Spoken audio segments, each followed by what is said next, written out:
Poďme teda na ďalšie veľmi dôležité správy, a to konkrétne po niekoľkých týždňoch v rade, kedy sme videli len a len plusové čísla. Vidíme po dlhej dobe, po dlhých 6 týždňoch vidíme ďalší odliv, čiže mali sme 5 úspešných týždňov, čo sa týka inštitúcií, ktoré investovali do Bitcoinu stále väčšie a väčšie sumy, ako si môžete všimnúť. Najprv to bolo zhruba nejakých $200 miliónov, následne to bolo 2,3 miliardy, 2,1 miliardy, 2,1 miliardy, následne 800, mám taký pocit, že 1,3 a teraz je to odliv po dlhej, fakt, že dlhej dobe, a tento týždeň sa nedá ani, alebo ten pred 6 týždňami nebol príliš veľmi veľký, to bolo minus 100, mám taký pocit, že $120 miliónov, čiže úplná chábosť, veľmi malý progres smerom dole, a teraz po dlhých týždňov vidíme odliv. Síce nie katastrofálnych $415 miliónov v globále, vôbec nič príliš veľmi neznamená, ale predsa len je to odliv. Vidíme tam tú čiaročku, ktorá tam nám proste špatí celý ten graf. Čo je ale pozitívne je, že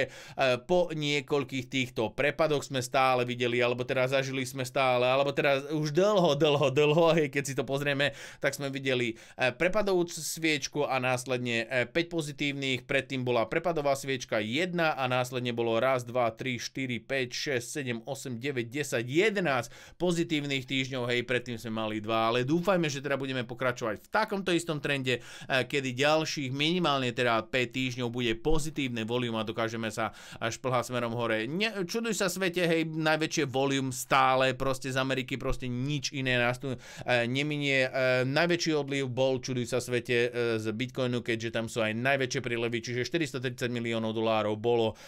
odliatých, alebo teda vybratých práve z Bitcoinu. Čiže toť vzťok k investíciám, tie investície neboli nejako príliš dramatické, či už výbery alebo vstupy,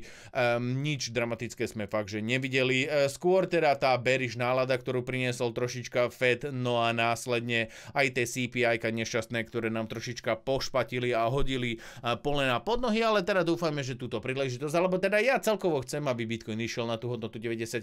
a proste vychutnal si ďalšiu dosť brutálnu nákupku, a dúfajme teda, že budeme sa pohybovať v tom danom trende, keďže je to celkovo dosť ľahko čitateľné, len aby to bolo udržateľné.